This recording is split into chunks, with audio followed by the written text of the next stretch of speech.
IAS मंत्रा channel को subscribe कीजिए और दबाइए बेल आइकन, जिससे आपको वीडियो रेगुलर मिलते रहें।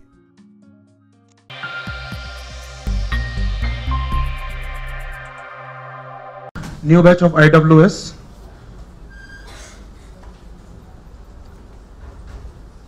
ओके, आप में से कुछ लोग हैं जो जुड़े हैं 1-2 महीने से IWS के साथ। पेपर देखे मेंस के आप लोगों ने इस बार के? हमें लगा कुछ है हमने गेन किया पिछले कुछ दिनों में। मैं अभी पेपर 3 देखा था मैंने, लास्ट पेपर कल, और पहला क्वेश्चन जब मैंने देखा पेपर 3 का, अगर आपको मैं दिखाऊं तो आप कहेंगे वो शब्द हम देखें फिर से एक बार। IWS का मैं जाऊंगा उस पर। पहले एक बार पेपर का एक बार नज़ारा देख लें, मेंस के पेपर इस बार 5 मिनट देखते हैं हम लोग इसको। यार इस पेपर की बात करूं मैं, पेपर 3 है कल का ये, या मेंस 2018 का। पहला क्वेश्चन मैं देख रहा था इसका कल, affordable, reliable, sustainable and modern energy is the sine qua non to achieve sustainable SDG goals. Comment on the progress made in this India in this regard. इस शब्द को, इस क्वेश्चन को मैंने अभी शायद हार्डली 5 दिन हुए हैं, और मैंने कोट किया था कि कहाँ से आया है ये लाइन। और जब मैंने कोट किया था 17 तारीख की बात है ये, और मैंने एक PDF भी शेयर किया था अपने ग्रुप पर, IWS वाले ग्रुप पर, और मैंने कहा था यार इस पर निबंध बन सकता है कभी इस टॉपिक पर। अगर आपको याद हो, इकोनॉमिक सर्वे का हम बात कर रहे थे इस क्वेश्चन पर, इसी क्वेश्चन में बात कर रहा था क्लास में। इकोनॉमिक सर्वे का टॉपिक था ये। एग्जैक्ट वर्ड आके UPSC ने यूज किया है यहाँ से, economic survey, English, not English लेते हैं।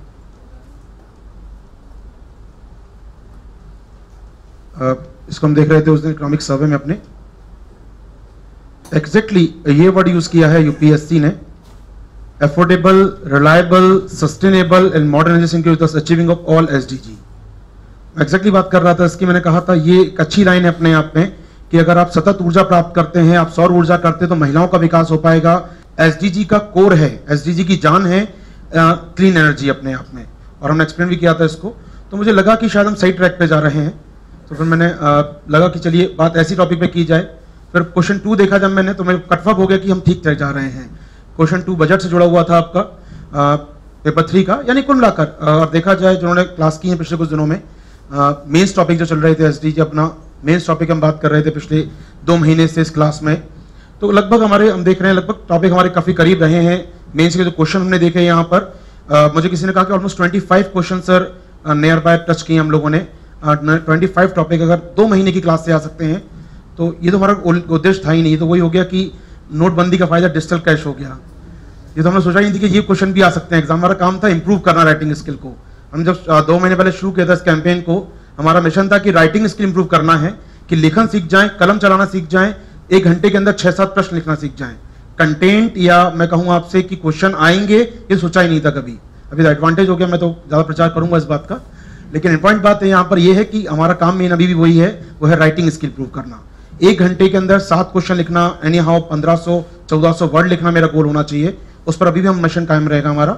चीज़ें आती जाती रहेंगी, टॉपिक इस बार ये आए हैं, कुछ और आएंगे अगली बार, कुछ नए टॉपिक मिलेंगे। तो हम जो पढ़ें अभी वो 1 साल बाद ना पूछे आपसे वो, तो हमारा गोल यहाँ पर नॉलेज एकत्र करना कम से कम नहीं होगा। हमारा गोल यहाँ पर होगा अल्टीमेटली कंटेंट कम से कम उसको फॉर्मुलाइज करना, उसको फॉर्मेट लाना, उसको अपने आंसर में उतारना, सीखना आंसर कैसे लिखते हैं, और हर कदम में आगे कुछ नया नया बढ़ते जाना।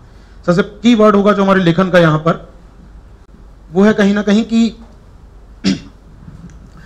पहली बात जो आपको याद रखनी है वो है, अगर 6 या 7 क्वेश्चन जो हम करेंगे आने वाले 1 घंटे में, या आज तो शायद ज्यादा नहीं हो पाएंगे, 1 घंटे में जो भी हम 6-7 प्रश्न की फॉर्मेटिंग कराएं, उसको आप लिख पाएं। पहला प्रयास तो ये कि 7 क्वेश्चन लिखना जरूरी है। उसके बिना आप भले 150 वर्ड का प्रश्न है, 150 वर्ड्स का प्रश्न है, आप लिखिए उस पर 100 वर्ड, लिखिए 130 वर्ड, कोई जरूरी नहीं है पूरा लिखें, लेकिन 130 वर्ड में आंसर पूरा हो जाए। जरूरी है 7 क्वेश्चन करना प्रायोरिटी पर। अगर आपको लगता है कि आपके नहीं लिख पा रहे हैं 7 प्रश्न, तो कम कीजिए शब्द, 6-7 तब भी कीजिए। 130 वर्ड लिखिए, 120 लिखिए, जो 20 भी शब्द बच रहे हैं यहाँ पर, उनको मिलाकर 7 क्वेश्चन में आप 150 बचा पाएंगे और एक आंसर नया लिख पाएंगे। तो पहली प्रायोरिटी है 7 प्रश्न या पूरे प्रश्न लिखना। इसका कोई विकल्प नहीं है, कोई शॉर्टकट नहीं है। अगर आप ये काम नहीं कर पाएंगे तो सब बेकार है IWS का। तो पहला इंप्रूव करना है आपको, यहां पर 1 घंटे में जो क्वेश्चन दिए गए हैं उनको पूरा लिखना सीखना है, पहला काम। दूसरा इंप्रूव जो हमारा मिशन है यहां पर करने का आपके साथ, कि जो टेल एंड वर्ड्स होते हैं उनको स्पष्ट हो जाए। आपको क्या लिखना है क्वेश्चन के अंदर। राइटिंग स्किल की एक तो है कि राइटिंग पूरी होनी चाहिए, कॉपी पूरी भरी होनी चाहिए। दूसरा कीवर्ड है राइटिंग का कि टेल एंड वर्ड्स, कि कमेंट मांगा है उसने आपसे, या आपसे क्रिटिकल वैल्यूएशन या आलोचना मूल्यांकन मांगा है उसने, टिप्पणी मांगी है आपसे व्यू मांगा है आपका, क्या आप इस मत से सहमत हैं, ये पूछा है, या कुछ ऐसी चीज पूछी है उसने। तो सेकंड एस्पेक्ट यहां पर है कि उस टेल एंड का मतलब आपको क्लियर हो यहां पर, कि जो भी वर्ड उसमें दिया गया। एग्जाम्पल हम देख लेते हैं, क्वेश्चन जो एग्जाम जैसे कल आए हैं, जैसे यहां पर उसने पूछा आपसे सेकंड क्वेश्चन में what ever long term capital gain tax और डायरेक्ट डिस्ट्रीब्यूशन टैक्स का टिप्पणी करना है इसके, तो कमेंट करना था आपको। सिंपल था क्वेश्चन अपने आप में। कभी आपको इस पर कमेंट करने को आ सकता है, कभी हो सकता है कि पूछ ले यहां पर आपसे वो कभी आपसे कह सकता है कि बताइए विवेचना कीजिए आप किस प्रकार इंडिया की टेक्नोलॉजी बढ़ रही है, इस पर डिस्कस करने को दे सकता है आपको वो। इन टेल एंड वर्ड्स का मतलब क्या है, इन शब्दों का मतलब क्या है, विवेचना करना, टिप्पणी करना, समालोचना करना, इस पर एक क्लियर होना चाहिए आपको। यही आपको सीखना भी है कि क्वेश्चन पढ़ते ही फ्रेम हो जाए दिमाग के अंदर, या विवेचना मतलब क्या, मुझसे क्या पूछा गया है, एनालिसिस मतलब क्या, मुझसे क्या उम्मीद की गई लिखने के अंदर। तो सेकंड चीज है आपका टेल एंड वर्ड्स पर आपको क्लियर भी होना चाहिए। तीसरा पॉइंट जो आपको इंप्रूव करना है अपनी इस क्लास में आने वाले दिनों में, वो है क्वेश्चन देखते ही उसको डिवाइड करना, उसको तोड़ना, उसको फ्रेमिंग करना। फ्रेमिंग करने का अल्टीमेट गोल हमारा फ्रेम करना है यहाँ पर। तो फ्रेम करने का मतलब है क्वेश्चन को पढ़ते ही उसको ब्रेक करना आपको आ जाए, एक बार तोड़ना आ जाए क्वेश्चन को, तो बहुत आसान हो जाता है। 3-4 भागों में क्वेश्चन तोड़ दिया, कुछ ना कुछ तो आप जानते ही होंगे इस बारे में। अगर ब्लैंक है तब भी 3-4 पार्ट में अगर तोड़ चुके हैं तो एक एक लाइन भी लिख देंगे कम से कम, तो आपका आंसर के 50-60 वर्ड पूरे हो जाएंगे। तो यदि एक एक लाइन भी जोड़ दें, एक एक फैक्ट भी जोड़ दें 4-5 में, तो आपका काम पूरा हो जाता है। जरूरी है फ्रेमवर्क, इसलिए जरूरी है फ्रेमवर्क आपको ब्रेक करके आने का। क्वेश्चन ब्रेक कैसे करते हैं, तो अगला तीसरा पार्ट जो इंप्रूव करना है आपको मेरे साथ, वो है क्वेश्चन को ब्रेक करना, उसको फ्रेमिंग करना, उसकी ब्रेक करना, उसकी फॉर्मेटिंग करना, जो आप कह लीजिए हिंदी में प्रारूप बनाना उसका। तो ये जो मेन काम होता है प्रारूप बनाने का, ये हम सीखेंगे क्लास के अंदर। चौथा पार्ट होता है आपका maximum view point, maximum analysis, maximum उसके अंदर कंटेंट को लेकर आना अच्छे शब्दों के अंदर। मैक्सिमम कंटेंट मेरे लिए जरूरी नहीं है, लेकिन मैक्सिमम चीजों को लाना जरूरी है। ऐसा ना हो कि आपका आंसर केवल वन साइडेड दिखे या बहुत कम व्यू दिखे उसके अंदर।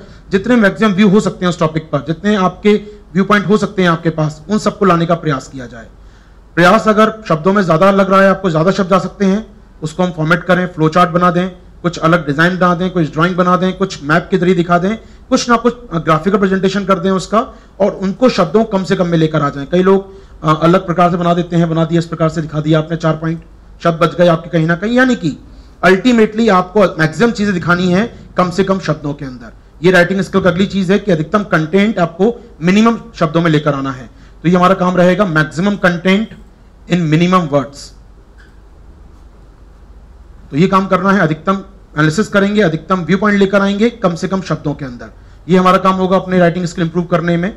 इन 4-5 चीजों पर फोकस करेंगे हम आपके साथ। इसके अलावा हमारा फोकस, अब चूंकि नया सेशन चालू हो रहा है ये, तो मैंने फोकस बदला है। लास्ट टाइम जो सेशन था मेरा, उसका मेरा फोकस था कि 2 महीने के अंदर सिलेबस या पूरे क्वेश्चन करने थे, पूरा 1 साल करंट करना था, तो उसके अंदर चल रहा था चीजें। अब जो सेशन स्टार्ट होगा, इसकी प्लानिंग 6 मंथ की है। अब तक सेशन चल रहा था 2 महीने का था, मेंस प्लान था उसमें। अब सेशन चालू होगा, नेक्स्ट ईयर प्लान करेंगे उसमें हम लोग, अगले साल के लिए क्वेश्चन क्या, अगले साल के लिए टॉपिक क्या, अगले साल के लिए कंटेंट क्या। तो कहीं ना कहीं ये हमारा फोकस एरिया समझ में आना चाहिए आपको, ये इंप्रूव करना है। इसमें मेरा काम अभी तक सिलेबस को नहीं जोड़ा था मैंने, लेकिन अब वो पार्ट जोड़ रहा है आपका।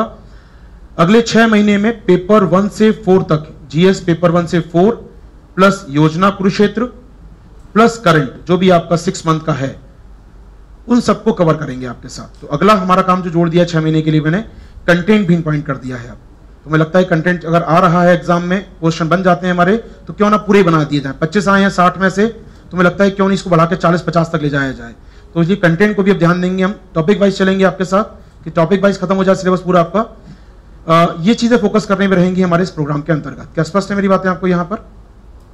चलिए, तो अब अगला हमको बता दूं कि कैसे कैसे प्रोग्राम आगे बढ़ेगा, ये कैसे इस प्रोग्राम पर हम लोग आगे बढ़ने वाले हैं, कैसे कैसे इस चीजों करेंगे। आपके 5 डेज में वीक होगा ये क्लास, ये तो 5 दिन में हम लोग कैसे आगे बढ़ेंगे इस प्रोग्राम पर।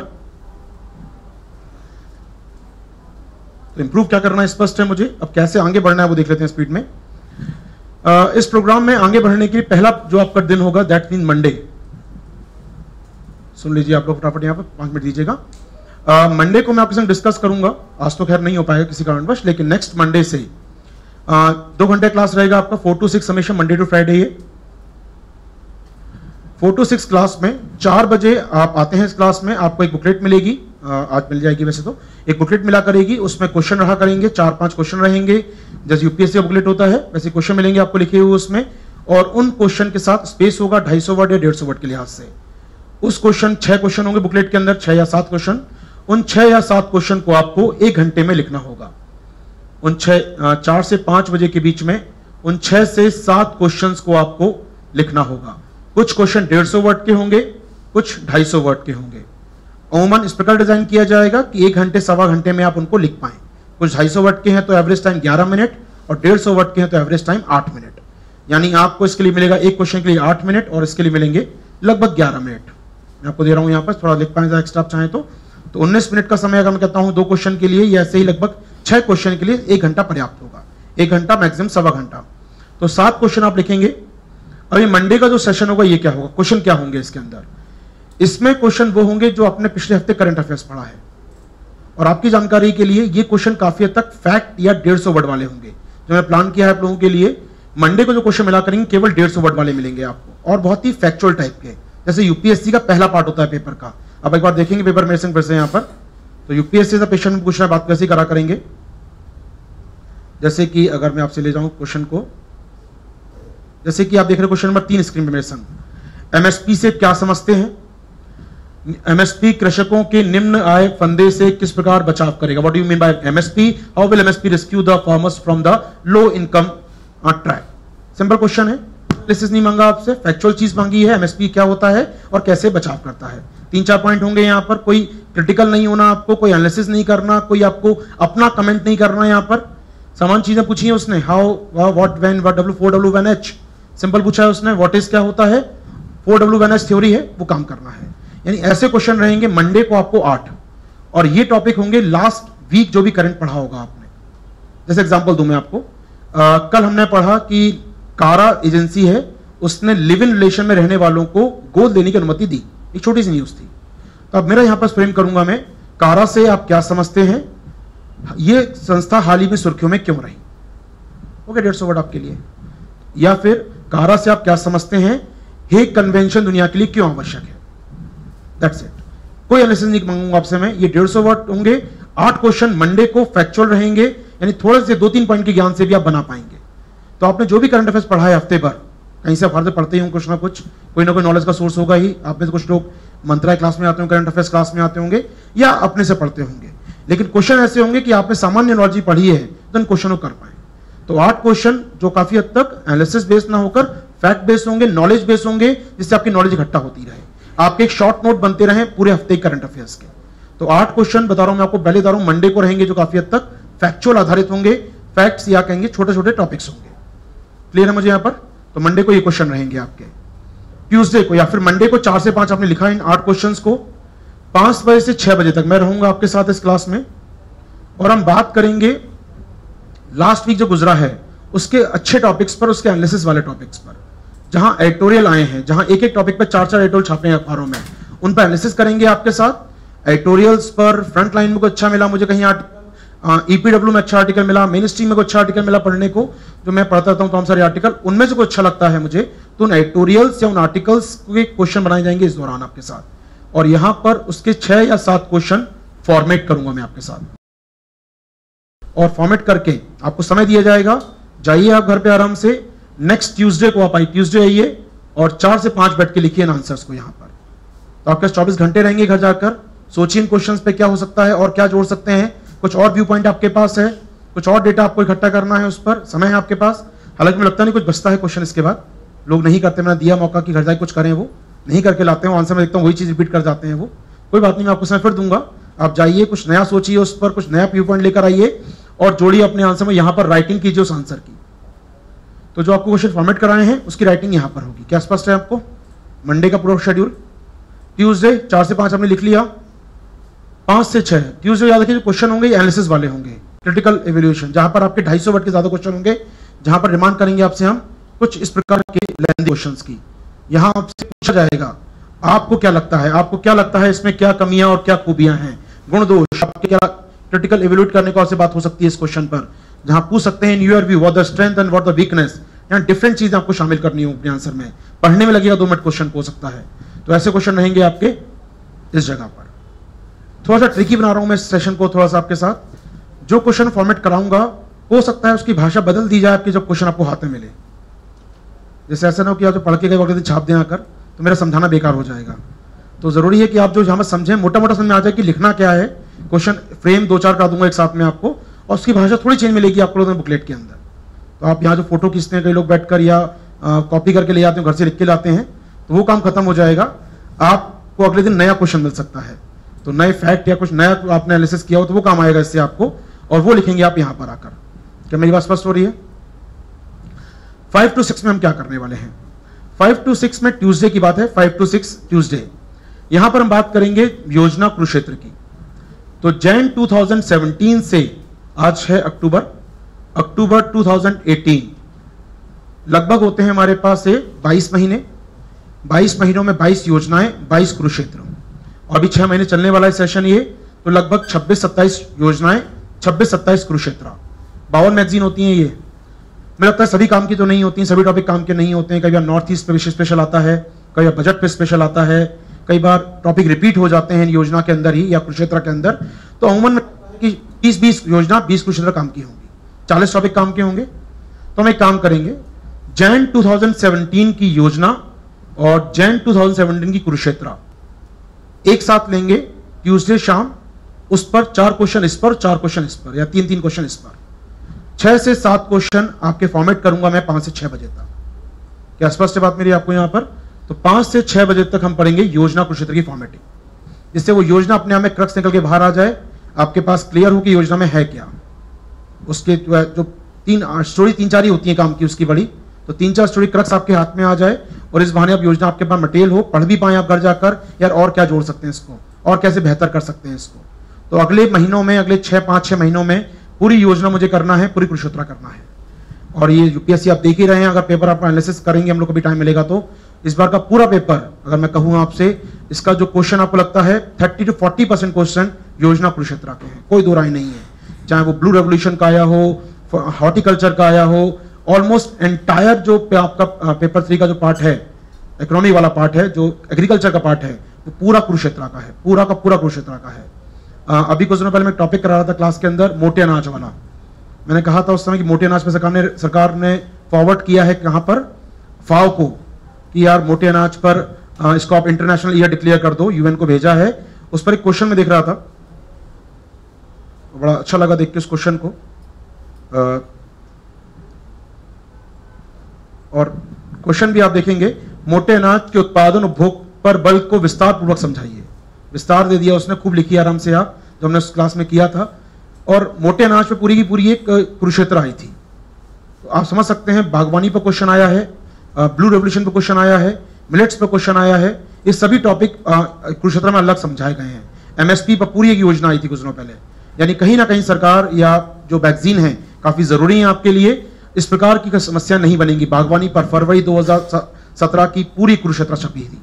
अगर आपने पढ़ी है 20 योजना कुरुक्षेत्र, मुश्किल नहीं आएगी इसके बाद आपको यहाँ पर। बागवानी मुझे आज भी याद आता है, मैं आपको दिखाता हूँ। कुरुक्षेत्र का समरी था मेरे पास, जो हम लोग करते थे। कुरुक्षेत्र का समरी हमारे पास होगा,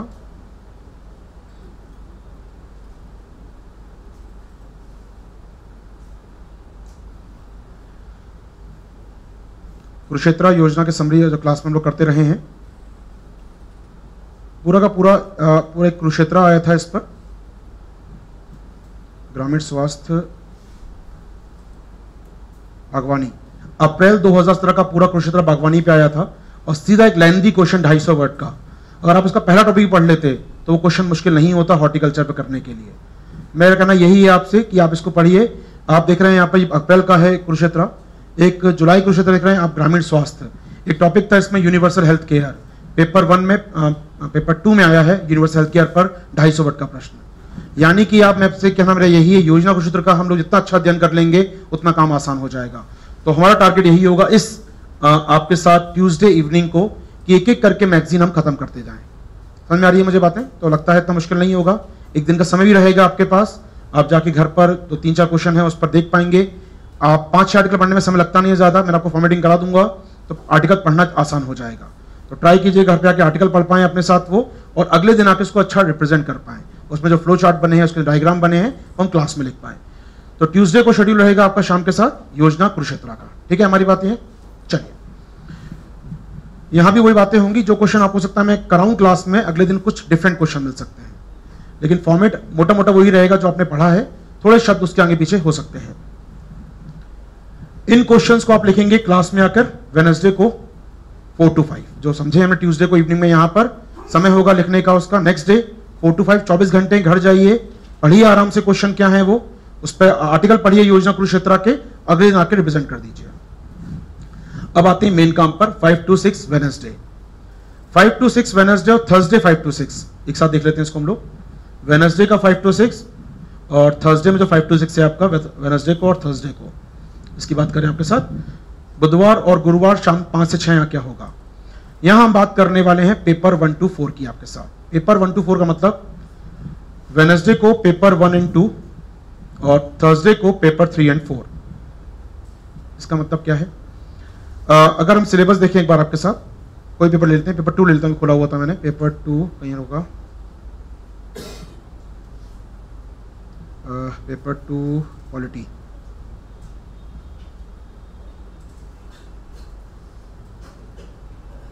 मेंस, मान लीजिए पेपर 2 की बात मैं आपसे करूं, तो पेपर 2 का आप सिलेबस देख रहे हैं स्क्रीन में संग, 16 यूनिट पहले में है, फिर आईआर की यूनिट है कुछ। अगर मैं कहूं आपसे पूरी 20-21 यूनिट है सिलेबस पेपर 2 में आपकी, आप लगभग देख रहे हैं पेपर 2 पूरा सिलेबस पर, लगभग आपकी 16 unit polity governance social justice में है, फिर आईआर की 5-7 यूनिट है।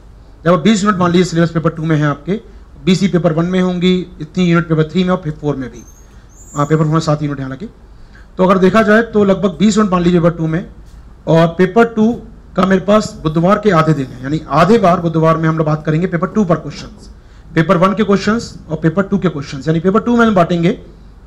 मान लीजिए पेपर 2 के 20 यूनिट्स हैं, तो मुझे इस पर 100 क्वेश्चन बनाने हैं आपके साथ। एक दिन में 7 से 8 प्रश्न, यानी लगभग आपकी 12 से 13 क्लास, या 12 से 13 वेडनेसडे पेपर 2 और 12 से 13 वेडनेसडे पेपर 1, यानी 24 वेडनेसडे मिलेंगे आपको 6 महीने में अगले हमको यहां पर। तो इन 24 वेडनेसडे में, या 24 वीक कह लूं मैं, अच्छा रहेगा आपसे, इन 24 वीक में हर वीक 8 प्रश्न होंगे एक पेपर से, लगभग आप समझ सकते हैं यहां पर 200 प्रश्न करेंगे हम लोग एक दिन में, या एक वेडनेसडे के अंदर, और एक वेडनेसडे 100 प्रश्न, या 200 प्रश्न, 100 प्रश्न इसके और 100 ही प्रश्न इसके।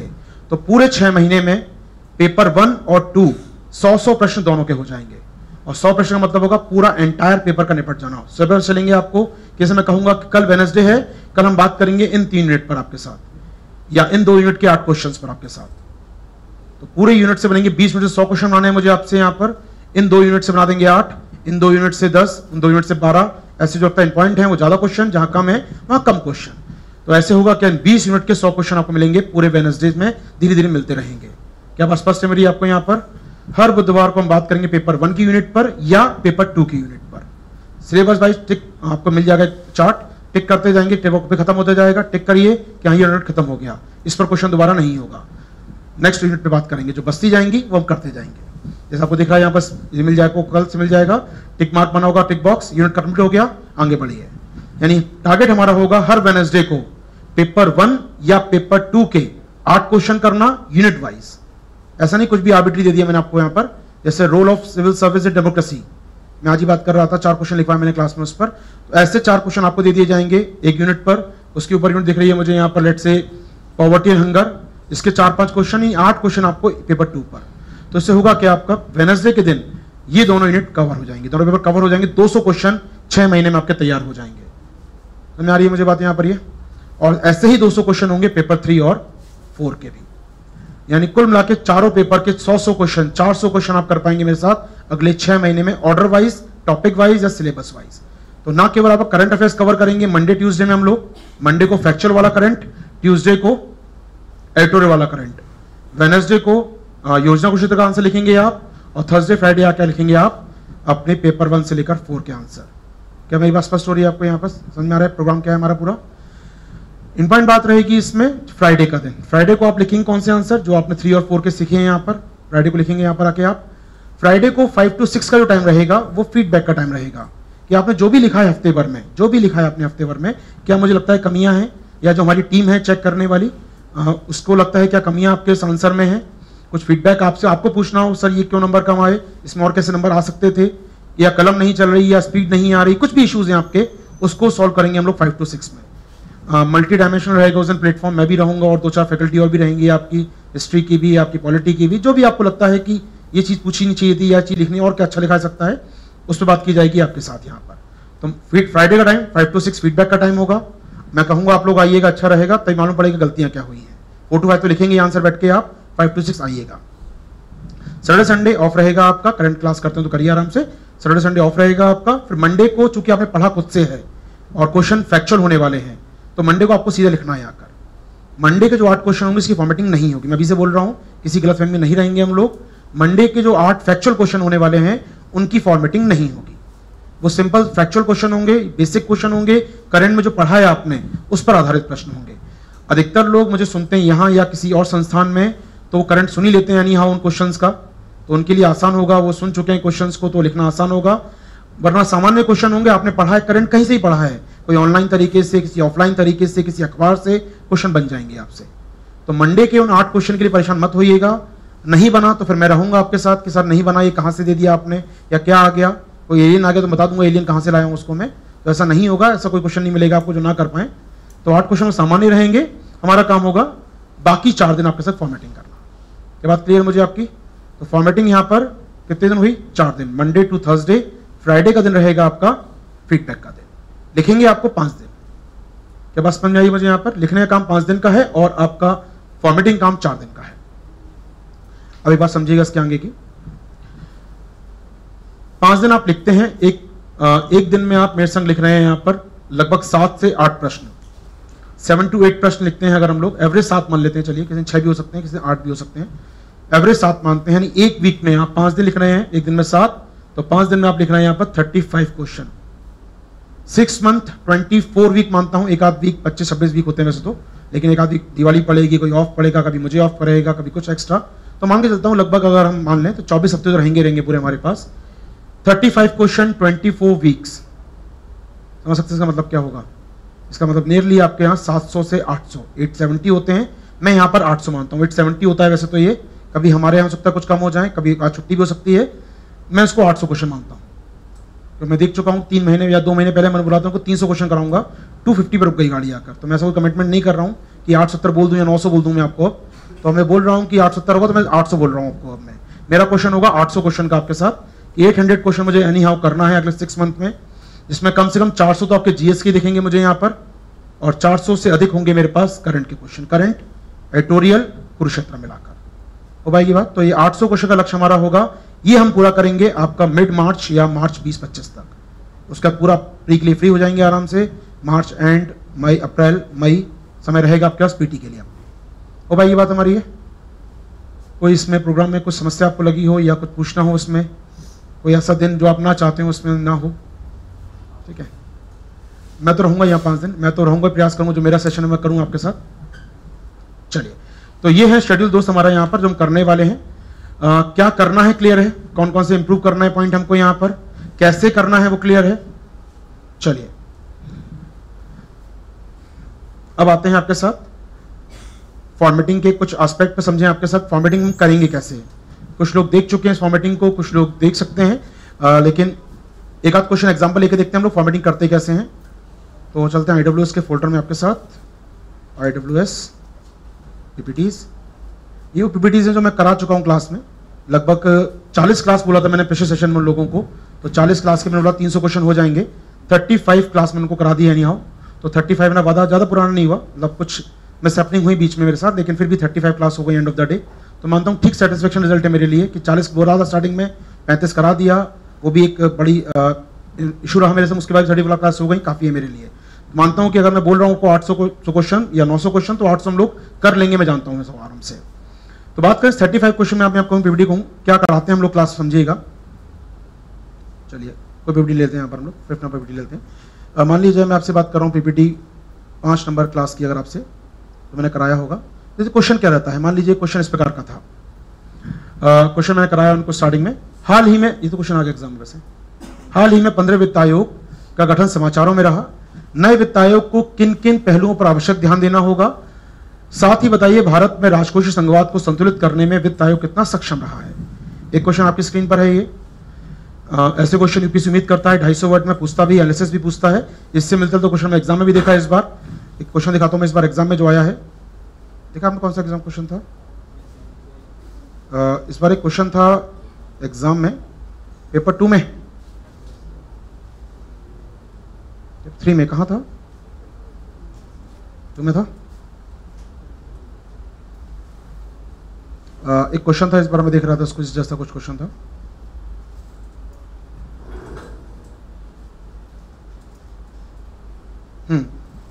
हालांकि ये फैक्चुअल क्वेश्चन था जो पूछा 250 वर्ड में।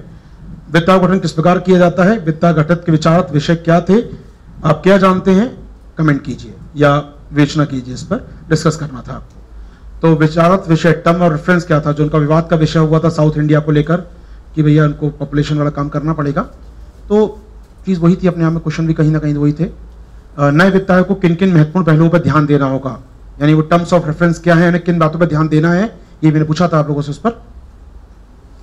चलिए अगर समझा जाए तो इस क्वेश्चन की डिमांड जो भी थी यहाँ पर, कैसे फॉर्मेटिंग करते हैं वो समझ लीजिए आप।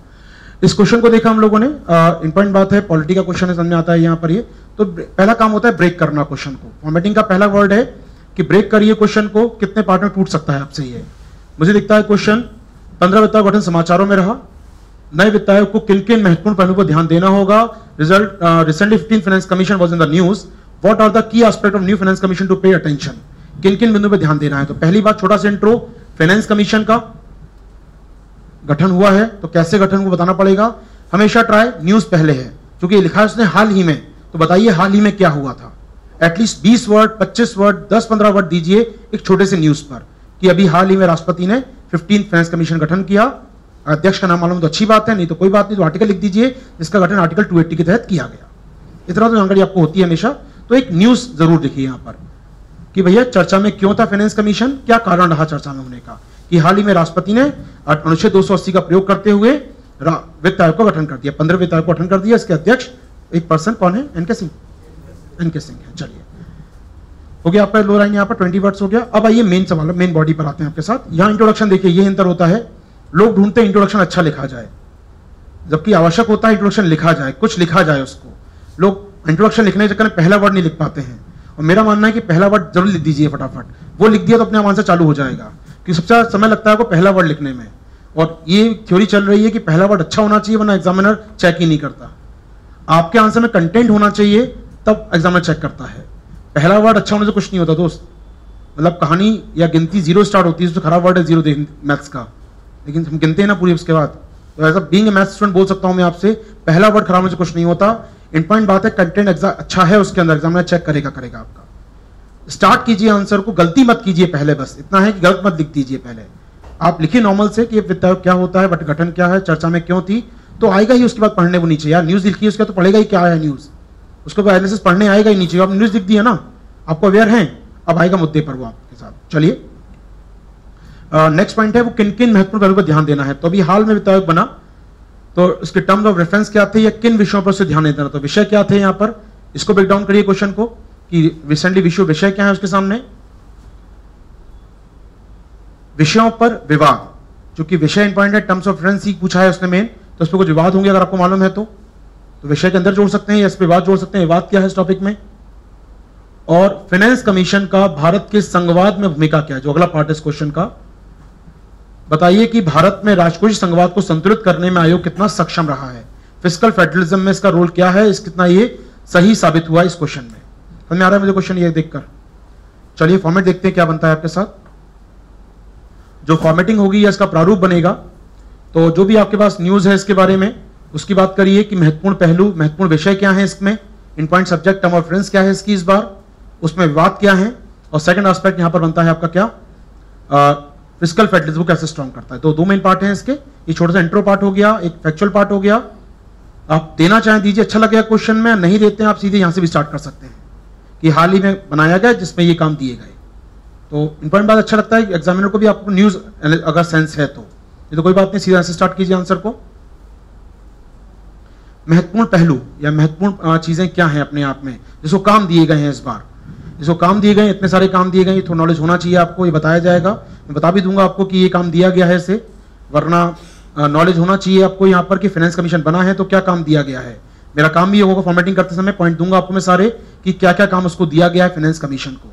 तो चर्चा होगी कि करके कि इंडिया की फिजिकल कंडीशन में रिपोर्ट देनी है इसको, न्यू इंडिया कैसे बनेगा इस पर कमेंट देना है इसको बताना है कि ईज ऑफ डूइंग बिजनेस कैसे किया जाएगा, इसको बताना है कि क्लीन इंडिया का सपना कैसे पूरा होगा, इसको बताना है कि कहीं ना कहीं जो हमारा डीबीटी है कैसे लागू होगा, यानी कुल मिलाकर इसको कई चीजों पर अपनी रिपोर्ट पेश करनी है आने वाले दिनों में। तो टर्म और रेफरेंस क्या है यहाँ पर बता दिया आपने इसको कि राज्यों को नुकसान होगा, जीएसटी से भरपाई कैसे होगी, उसकी भरपाई कैसे की जाएगी 2019 के बाद रिपोर्ट देनी है, कुल मिलाकर उसके टर्म और रेफरेंस क्या बता दिया आपने। ये तो हो गया जो फैक्चुअल जानकारी है। विवाद है कुछ इसमें, विवाद है इसके अंदर छुपी हुई चीजों में कि उसको कहा गया है कि इन सबके लिए पॉपुलेशन बेस क्या होगा, 2001 का भी लेना पड़ेगा उसको, जिसको लेकर साउथ इंडिया के नाराज स्टेट नाराज हो गए, वो एक इशू है, वो चर्चा की जाएगी यहाँ पर आपके साथ। क्लियर है मुझे यहाँ पर, तो विवाद बताया आपने। फिर आइए अगले पार्ट पर, राजकोषीय संघवाद का मुद्दा, उसमें क्या क्या है इसका रोल, इसने क्या योगदान दिया है फिस्कल फेडरलिज्म को बढ़ाने में देश के अंदर।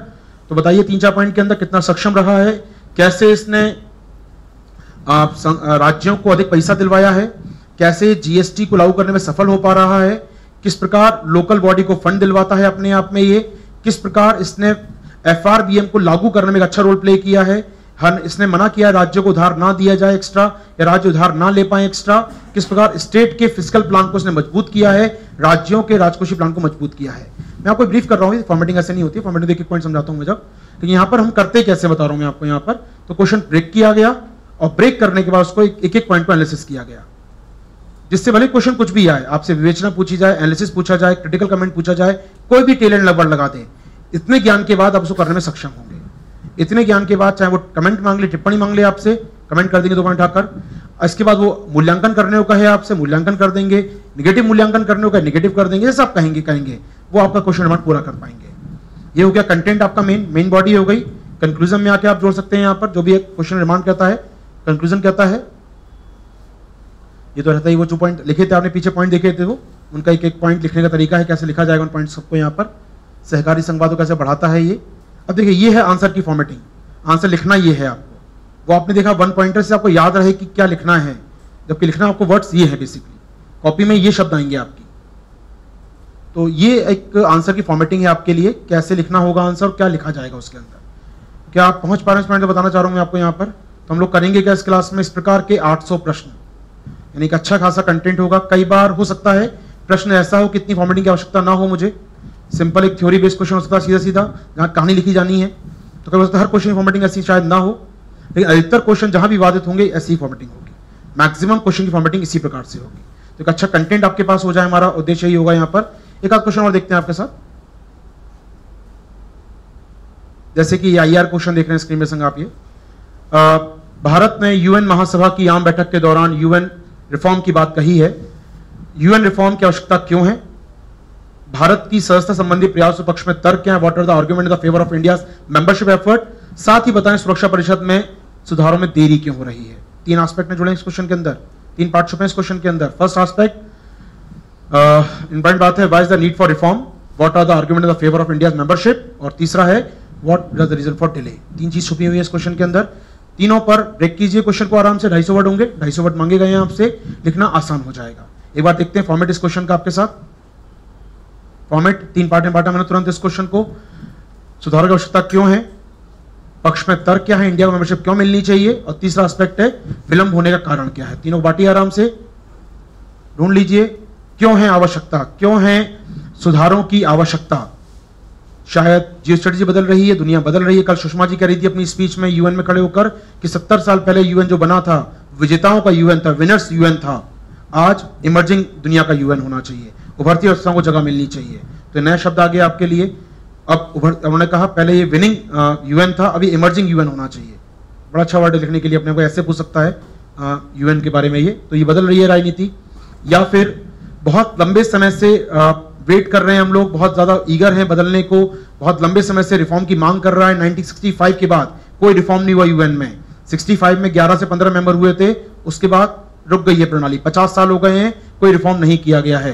और कहीं ना कहीं जो 5 देश हैं वो ग्लोबल रिप्रेजेंट नहीं करते, दुनिया को रिप्रेजेंट नहीं करते, बदलना जरूरी है।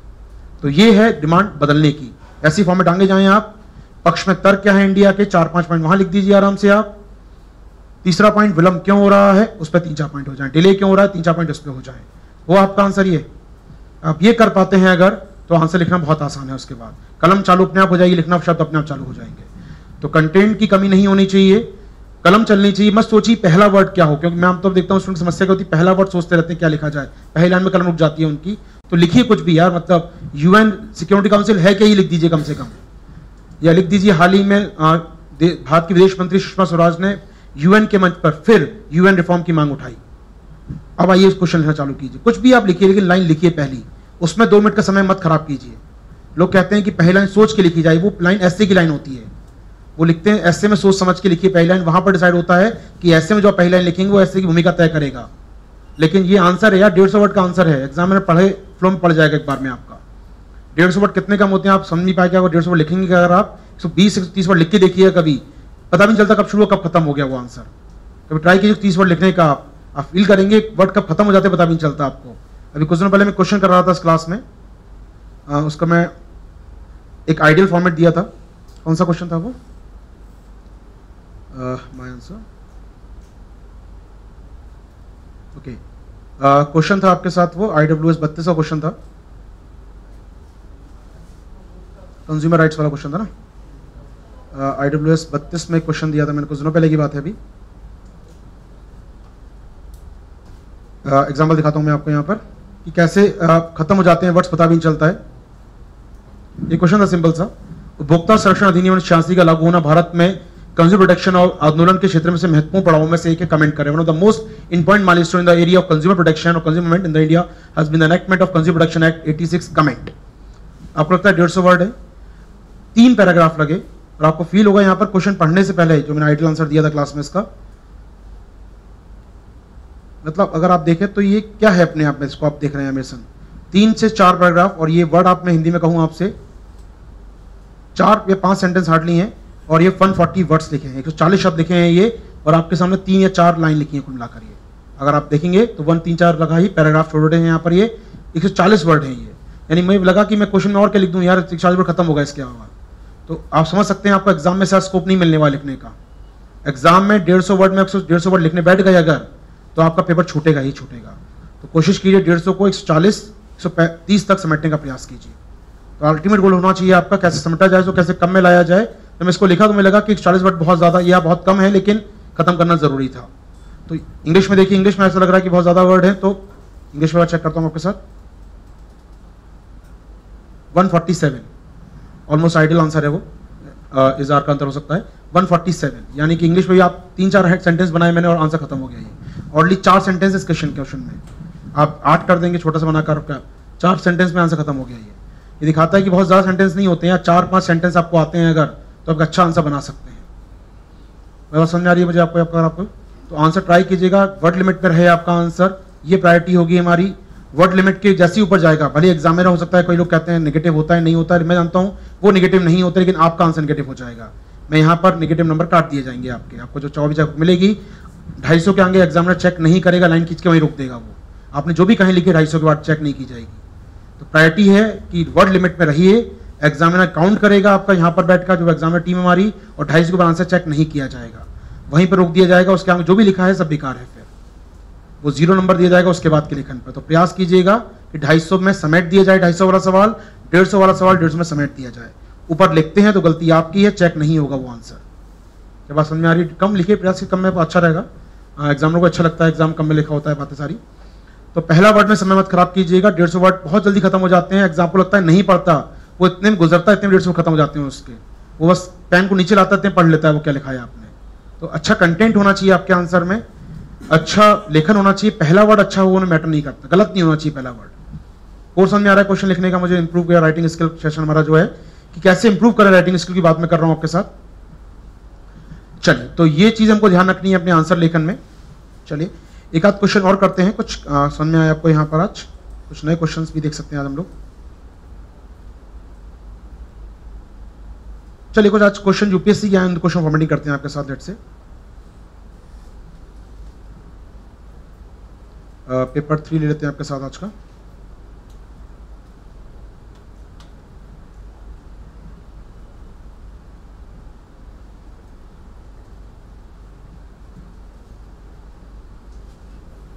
चलिए क्वेश्चन 1 देखते हैं आपके संग आज का, पेपर 3 क्वेश्चन 1। मतलब ये ऐसा क्वेश्चन था, मतलब चर्चा कर ही चुका हूँ पहले, फिर भी देख लेते हैं। Affordable, reliable, sustainable modern energy in the sense कि one of the achieve sustainable development goal to SDGs, commit on the progress made in the India this regard. वहनीय, धारणीय, आधुनिक ऊर्जा तक पहुंच विकास लक्ष्यों को प्राप्त करने के लिए अनिवार्य है। भारत में संबंध में हुई प्रगति पर टिप्पणी करें। कमेंट करना है आप पर आराम से। यहां पर आपको क्या डिमांड की गई है प्रश्न में कि भैया अगर यदि एक अच्छी ऊर्जा आपको मिल गई, आधुनिक ऊर्जा आपको मिल गई, तो आप सारे SDG लक्ष्यों का की है अपने आप में, सभी SDG लक्ष्यों तक पहुंच करने के लिए अनिवार्य है। अगर इसको कुछ लोगों को याद होगा, 2-3 लोगों को बैठते हो क्लास में, अगर हम बात करें इस क्वेश्चन के बारे में, तो कैसे एनर्जी, एक क्लीन एनर्जी जुड़ती है सभी SDG लक्ष्यों से। तो फॉर्मेट बनाए इसका। तो पहले आपको प्रूव करना पड़ेगा क्लीन एनर्जी और SDG के बीच संबंध क्या है। तो पहले आपको मानना चाहिए SDG के 17 लक्ष्य आपको याद होने चाहिए। उसके आपको मानना चाहिए क्वेश्चन नंबर, जो लक्ष्य नंबर 7 है, वो बना है केवल और केवल क्लीन एनर्जी के लिए। तो SDG लक्ष्य नंबर 7, तो फैक्चुअल होना चाहिए थोड़ा सा आपको, यहाँ पर थोड़ा फैक्ट होना चाहिए आपके स्टार्टिंग में कि SDG के लक्ष्य 7 के मुताबिक 2030 को विश्व में स्वच्छ ऊर्जा बढ़ाने का लक्ष्य तय किया गया है। लक्ष्य नंबर 7, 2030 तक क्लीन, अफोर्डेबल, एक्सेसिबल एनर्जी बनानी है। तो हमारा उद्देश्य है 2030 तक का, यानी यहां जोड़ते हैं आपके SDG और एनर्जी आकर, यहां पर लिंक हो गया ये वर्ड अपने यहाँ पे पहली बात तो। लेकिन चूंकि सवाल कुछ आगे जा रहा है, उस पर आप एनालिसिस करेंगे हम लोग। तो सेकंड पार्ट है क्वेश्चन का कि अनिवार्य है कैसे जुड़ती है एनर्जी बाकी SDG से। एक तो जुड़ गया, बाकी तक कैसे जुड़ती है, सभी SDG कैसे जुड़ जाते हैं, उस पर आएंगे हम लोग। अदर SDG कैसे जुड़ते हैं, एक तो ठीक है गोल नंबर 7 सीधा सीधा है, ये बता दिया आपने यहाँ पर। व्हाट अबाउट अदर गोल कैसे जुड़ते हैं आगे। अब मैं कहूं आपसे एक एक करके एनालिसिस करें। यहाँ पर अगर साफ ऊर्जा होती है, याद करें प्रधानमंत्री उज्ज्वला योजना, विमेन एम्पावरमेंट, लक्ष्य नंबर 5, गोल नंबर 5 है महिलाओं का सशक्तिकरण करना है।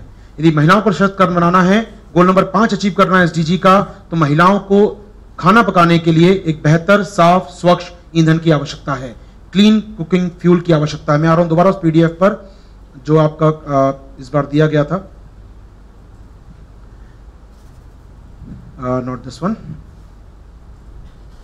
इसमें जो आगे दिया गया था, प्रधानमंत्री उज्ज्वला योजना किस प्रकार जैसे जैसे इनकम ग्रुप बढ़ते हैं, जैसे जैसे देश आगे बढ़ता है, वहां पर क्लीन कुकिंग बढ़ती जाती है। एग्जांपल है इंडिया, चाइना और विश्व के स्तर पर जिसका चीन ने ग्रोथ की है पिछले कुछ सालों में, 2000, 2005, 2000 में, वहां पर क्लीन एनर्जी, वहां पर कहना चाहिए मुझे स्वच्छ ऊर्जा बढ़ती गई है। पहले यहां पर 50% लोगों के पास साफ खाना पकाने का ईंधन नहीं था, आज उसके बाद कम होते होते चीन की केवल 30% आबादी के पास अब खाना पकाने का साफ ईंधन नहीं है, 70% के पास ईंधन है। भारत में आज से 20 साल पहले 70% आबादी के पास खाना पकाने का साफ ईंधन नहीं था, और आज ये संख्या पहुंची है 65% पर। यानी अभी भी देश की 35% आबादी ही LPG पे खाना बना रही है, 65% आबादी लकड़ी, चूल्हे या उस प्रकार के कोयले पे खाना बनाती है, जो स्वास्थ्य के लिए हानिकारक है, क्लीन कुकिंग फ्यूल नहीं है। समझ में आता है मुझे पॉइंट ये। तो महिलाओं की आजादी के साथ जुड़ा है क्लीन गैस अपने आप में। तो लक्ष्य नंबर 5 तभी प्राप्त होगा जब ये क्लीन एनर्जी मिलेगी। मुझे स्पष्ट यहां पर आता है ये पॉइंट, तो ये आप बताएंगे इसमें। तो कैसे जुड़ते हैं, पहला है गोल नंबर 5 जुड़ गया, विमेन की बात हो गई यहां पर। और कैसे, यदि मुझे एनवायरमेंट चेंज को रोकना है, क्लाइमेट चेंज को रोकना है, हवा को साफ करना है, क्योंकि लक्ष्य नंबर 14 या 12 कहता है sustainable cities, pollution free cities. तो ऐसे में यदि शहरों को प्रदूषण मुक्त बनाना है मुझे, तो खाना पकाने या साफ ऊर्जा के साधन होने ही होंगे। हम कोयले पर, डीजल पर चलने वाले ट्रैफिक गाड़ियां नहीं चला सकते। हम आपको बदलना पड़ेगा EV से, आपको बदलना पड़ेगा इलेक्ट्रिक व्हीकल से, आपको बदलना पड़ेगा मेट्रो से, बदलना पड़ेगा हाइड्रोकार्बन की जगह बदलना पड़ेगा आपको क्लीन फ्यूल से चलने वाली गाड़ियों से। तो पॉल्यूशन फ्री वर्ल्ड करना है, यदि आपको लक्ष्य प्राप्त करना है 12 नंबर 14 नंबर का, तो आपको प्राप्त करना पड़ेगा यहां पर क्लीन फ्यूल से चलने वाली गाड़ियां। और ढूंढिए, यदि आपको लक्ष्य नंबर 2 या 3, क्या हेल्थ का 2 या 3, हेल्थ गोल नंबर 3 प्राप्त करना है, हेल्थ, यूनिवर्सल हेल्थ, स्वास्थ्य। लोग पॉल्यूशन से मर रहे हैं आज, लोग सांस की बीमारियों से मर रहे हैं आज। तो ऐसे में बीमारियां क्यों हैं, क्योंकि बहुत ज्यादा गैसेस हम इमिट करते हैं ड्यू टू हाइड्रोकार्बन। तो यदि हेल्थ में रिफॉर्म करना है, आपको हेल्थ में बचाना है लोगों को, सांस, WHO कहता है कि भारत में हर साल 7 लाख लोग मरते हैं श्वास की बीमारियों से, उनको बचाना है अगर आपको, तो प्रयास करना पड़ेगा यहां पर आकर। आपको पॉल्यूशन क्लीन करना होगा। लक्ष्य नंबर 3 तभी प्राप्त होगा। समझ आ रहा है मुझे यहाँ पर टॉपिक एसडीजी से क्या जुड़ता है, ये बाकी लक्ष्यों से आकर यही चर्चा करनी है आपको। इस क्वेश्चन 150 वर्ड ही है, जहाँ स्पेस मिलेगा भी नहीं करने के लिए। तो सभी एसडीजी को अचीव करना है, गरीबी दूर करनी है आपको। एक महिला का एक बड़ा, कभी मैं भी बड़ा स्टैंड अपनी बात करूँ मैं, उस दिन पेट्रोल भरा था गैस पर, पेट्रोल पंप पर, तो एक बड़ा सा बोर्ड लगा था, पीएम साहब का फोटो था उसके अंदर, और एक महिला बैठी हुई थी, कह रही थी आजकल खाना पकाने में 15 से 20 रुपये पर डे खर्चा आता है। उसमें लिखा हुआ था बड़े कोटेशन में, एलपीजी में खाना बना रही थी वो, 15 से 20 रुपये खर्चा आता है। पहले हमारा पूरा दिन निकलता था लकड़ी बीनने में और बाकी काम करने में, जिससे हमारी 100-200 रुपये की मजूरी मारी जाती थी। इसको समझिए, इसका मतलब क्या है। आपको लकड़ी बीनने या बाकी काम करने में या बाकी तरीके से खाना बनाने में अधिक समय लगता है या अधिक पैसा लगता है। यहाँ एलपीजी 15-20 रुपये में आपको खाना बना के देती है, जिससे आप गरीबी दूर करने में एक बड़ा कदम है। प्रधानमंत्री उज्ज्वला योजना को गरीबी दूर करने का कदम भी माना गया है, न केवल साफ ऊर्जा बल्कि पॉवर्टी एलिवेशन प्रोग्राम भी माना गया है। तो ऐसे में गरीबी दूर करना कौन सा लक्ष्य है, तो से प्राइवेट लक्ष्य है। पहला लक्ष्य गरीबी दूर करना, वो कब पूरा होगा, जब आपके पास साफ ऊर्जा होगी। समझ आता है मुझे क्वेश्चन अपने आप, बहुत अच्छा क्वेश्चन था, मैंने तब भी कहा था कि आ सकता, किसी ने पूछ भी लिया सीधे से क्वेश्चन इस पर। यानी कहीं ना कहीं जो गरीब लोग हैं, डिप्राइव्ड लोग हैं, जो उनके लिए बहुत बड़ी बात है अपने आप में, इनको आप खाना दे रहे हैं, उनको आप सस्ता ईंधन दे रहे हैं। तो सस्ता ईंधन है ये, सतत ईंधन है ये आपका क्लीन फ्यूल है। यहाँ पर जो शब्द देखेंगे क्या थे उसके, वहनीय, पहला ही वर्ड है वहनीय, सस्ता, टिप, यानी आप बात करें सस्ते ईंधन की। सस्ता ईंधन होगा, गरीबी दूर होगी। जोड़ पा रहे हैं इन चीजों को यहाँ पर, यही आंसर की डिमांड, यही लिखना था इसके अंदर। तो ब्रेक कीजिए, बताइए कैसे लक्ष्य पूरे होते हैं। और आगे क्या पूछा है, थर्ड है भारत में प्रगति। 150 वर्ड का स्पेस नहीं है, 2-4 वर्ड यहाँ लग, 10 वर्ड यहाँ लग जाएंगे, 50-60 वर्ड यहाँ दीजिए। अब आइए भारत में क्या प्रगति हुई है, बता पाएंगे भारत में प्रगति क्या हुई है इस बारे में, जो भी आप जानते हो। उज्ज्वला योजना का नाम तो बता ही दिया मैंने आपको, सोलर मिशन का नाम ले सकते हैं आप आराम से, और कुछ फेम का नाम लीजिए, बायोफ्यूल की बात कीजिए आराम से, बायोफ्यूल हो सकता है, अफोर्डेबल है, सस्टेनेबल है, बिल्कुल है बायोफ्यूल। और क्या हो सकता है, फेम इलेक्ट्रिक व्हीकल का नाम लीजिए, आ गया है, आजकल नए मिशन आ गए हैं। सोलर पंप की बात, सोलर की बात कर ही चुके हैं आप। और क्या कर रहे हैं हम लोग, क्या दोस्त, कुसुम सोलर में आ जाएगा सारा काम। वो तो मेथनॉल इकोनॉमी बनाने की बात कर रहे हैं देश को। कुल मिलाकर जो भी आपने प्रयास किया है इस दिशा में, उसको आप जोड़ सकते हैं। 3-4 प्रयास लिख देंगे, काफी रहेगा। अलग फील्ड के सोलर प्रयास जो किए हैं, बायोफ्यूल पे जो प्रयास किया है, या फिर आपने प्रयास किया इस दिशा में विंड पावर में जो भी काम किए हैं आपने, 2022 तक 1,75,000 मेगावाट लक्ष्य रखा है बिजली पैदा करने का, वया wind power, solar power, hydro power और डिफरेंट तरीकों से आपने जो भी बायो पावर, या बात कर सकते हैं इसके अलावा फेम मिशन के इंडिया के, अब बात कुछ मिस हो रहा है इसमें, उज्ज्वला योजना की, सबने बात कर दी, आपने काम आसान हो जाएगा। हो भाई, ये बात हमारी दोस्त है, यही आंसर की डिमांड थी इसके अंदर। तो अगर ब्रेक करके आप लिखते हैं आंसर को तो बेहतर होगा, आंसर लिखना आसान हो जाएगा। 150 वर्ड पता नहीं चलेगा कहाँ खत्म होगा। आप ट्राई कीजिएगा, अगर या मैं आपको अगर दूं, अगर 8 मिनट लिख पाएंगे इस क्वेश्चन को, आप प्रयास करें, ट्राई करें आप लोग मेरे साथ, दीजिएंगे 8 मिनट। इस क्वेश्चन आपके सामने है, अपनी कॉपी का एक पेज लीजिए। अगले मैं आपको 10 मिनट देता हूँ आज, ट्राई कीजिए लिख पा रहे हैं कि नहीं इसको। आज समय है क्योंकि आज बाकी काम नहीं करना है मुझे आपके साथ, तो ट्राई कीजिएगा। मैं आपको 10 मिनट दे रहा हूँ पूरे करेक्ट यहाँ पर, कि हम इसको लिख पाते हैं या नहीं। पहला क्वेश्चन आपकी स्क्रीन पर है, फॉर्मेट मैंने कर चुका हूँ। हालांकि आपको मैं ऐसे घर दूंगा, समय दे दूंगा घर जाने के लिए, घर पढ़ने के लिए समय मिलेगा, लेकिन ट्राई कीजिए आप लिख पाते हैं क्या नहीं। इसको कुछ ट्राई कीजिए। 8-10 मिनट का समय देता हूँ मैं आपको यहाँ पर। अभी मेरी गाड़ी में 5-10 हुए हैं, 10 मिनट का समय दे रहा हूँ मैं। टाइम स्टार्ट हो। और 150 वर्ड याद रखिएगा बस, 150 वर्ड के ऊपर नहीं जाना चाहिए, वो आपका चैलेंज वही है। कंटेंट बड़ी बात नहीं है, ये 150 वर्ड बड़ी बात है। थोड़ा जूम करता हूँ मैं आपके लिए कहें तो।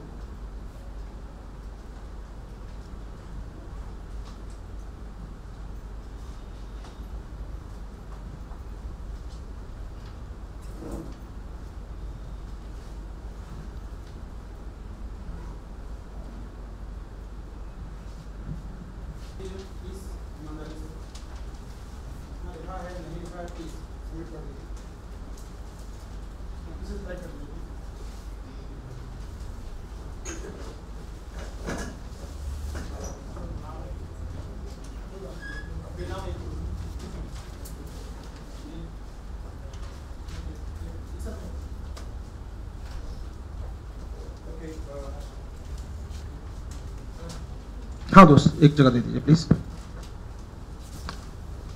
उम्मीद करता हूं सभी ने सबमिट किया होगा, क्योंकि ये जरूरी है कि ये आइडियल आंसर होगा कि 150 वर्ड क्या होते हैं। जैसे आपको मालूम पड़ेगा 150 वर्ड के ऊपर नहीं लिखना, मेरा काम बच जाता है, क्योंकि एक्स्ट्रा वर्ड जो भी आप लिखेंगे वो बेकार हैं आपके लिए और मेरे को चेक करने पड़ेंगे। तो बेहतर आपको पहले का बता दिया कि 150 वर्ड के अंदर लिखना जरूरी क्या है। आपके ज़्यादा शब्द हमारी टीम को परेशान कर सकते हैं, तो बेहतर है कम शब्दों में लिखना सीखिए, वो जरूरी रहेगा। Thank you. चलिए ओके, तो 150 वर्ड आपको समझ में आ रहा है कितना कम? ये लगता है ये भी ज़्यादा है वैसे तो। ओके, तो 150 के ऊपर नहीं होगा उम्मीद करता हूँ। 150 वर्ड आपको समझ में आता है कि 150 वर्ड्स कुछ नहीं होता, अपने आप चालू होते हैं। आप देखेंगे जब आंसर लिखेंगे चालू कर दी खत्म हो गया, तो यार मतलब अभी तो सोचा था मैंने क्या लिखना है। मतलब कई बार मेरे संग हो रहा है कि आप मॉडल आंसर तो बना के दिया जाए आप लोगों को, और जब चालू करता हूँ लगता है 250 वर्ड हो गया, तो चालू कर रहा था आंसर में लिखना है यहाँ पर। तो चलिए अच्छी बात होगी, आपको समझ में आएगा। देख किसी ने यह मुझे दिया है, नाम पॉइंट नहीं है। यहाँ पर एक लक्ष्य हुआ, बाकी नहीं बात हो पाई, सीधे आप चलेगा इस पर। देखिए ये 150 वर्ड खत्म हो गया आपका, ठीक है, चलेगा, लगेगा समय लगेगा। इंपॉर्टेंट बात दोस्त यहाँ पर ये थी मेरी आपके साथ कि समझ में आना चाहिए 150 वर्ड कितनी जल्दी खत्म होते हैं। प्रायोरिटी था की वर्ड, यहाँ पर 150 वर्ड। कंटेंट चेक करना मेरा उद्देश्य नहीं है इसका भी, मेरे को ये बताना उद्देश्य है कि 150 वर्ड क्या होते हैं अपने आप में, शब्द सीमा कितनी जरूरी होती है। अगर आप अभी 10 मिनट या 8 मिनट के अंदर कर पाएंगे तभी 1 घंटे के अंदर 6 या 7 क्वेश्चन पूरे लिख पाएंगे। तो ट्राई कीजिए कि पहला क्वेश्चन, तो पहली चीज सबसे जरूरी है वर्ड लिमिट। मैंने आपको 4 इंप्रूव करने को कही है चीजें। पहला मैं लिखा था यहाँ पर टाइम लिमिट का ध्यान रखिए। 1 घंटे में 7 सवाल 6 सवाल आपको जितना समय दिया गया है यहाँ पर उसमें पूरे होने चाहिए, कुछ भी हो जाए समय के बाहर नहीं जाना चाहिए। तो बाद में अगर चलिए क्वेश्चन पे लौट के आता हूँ। तो क्वेश्चन में हमने देखा फॉर्मेट हमने कैसा किया, उस क्वेश्चन को ब्रेक कैसे किया। उम्मीद देख रहा हूँ कोई ऐसे पहली बार आंसर लिखा हुआ आज, कोई भी पर्सन? आप हैं, आप पहली बार लिखा है आंसर आप लोगों ने?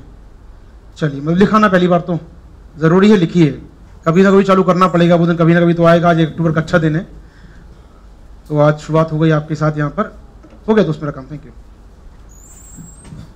कुल मिलाकर थोड़ा सा करेक्शन कर लेते हैं आपके क्वेश्चन में, फैक्चुअल कुछ गलत हो गया होगा।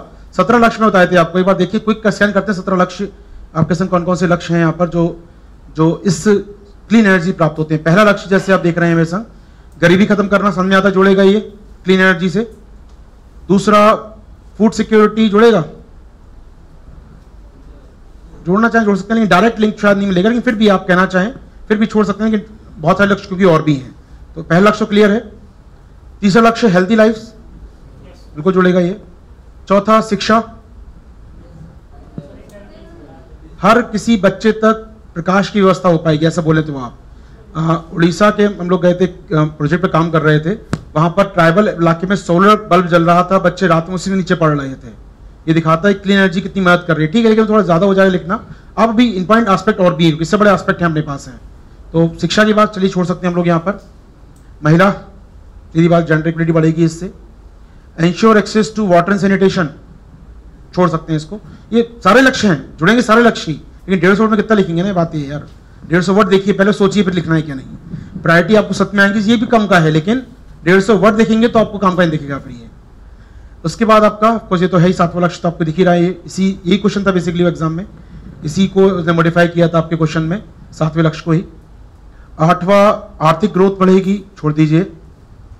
इंडस्ट्रियलाइजेशन को बेहतर कर पाएंगे, छोड़ दीजिए इसको भी। इनइक्वलिटी, कंट्रीज की भी असमानता खत्म हो पाएगी, ये बोल सकते हैं आप।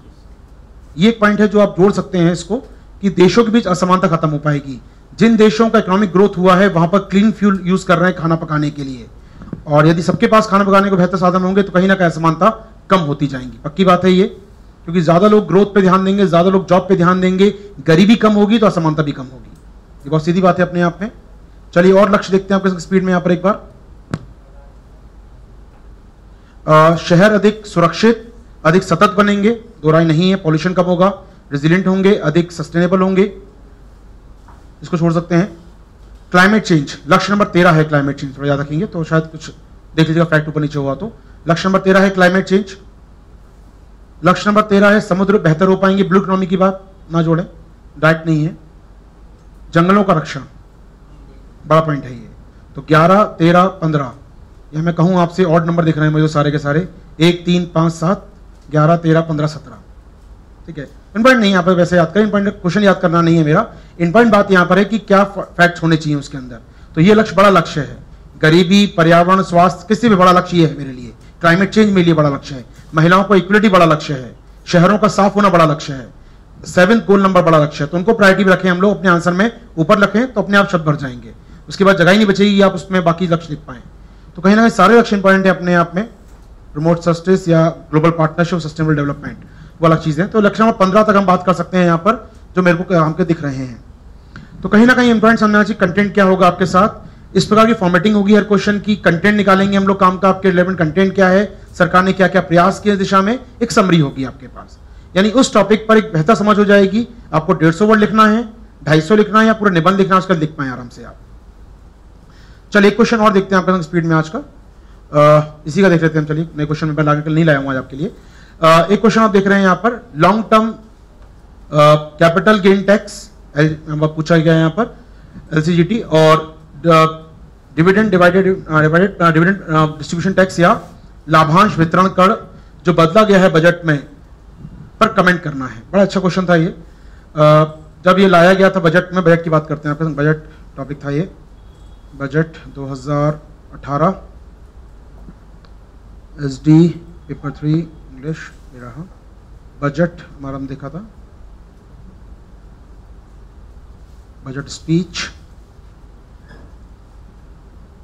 बजट स्पीच की मैं बात में कर रहा था क्लास में कुछ महीने पहले, तो मैंने मार्क किया था इस पॉइंट को आपके साथ।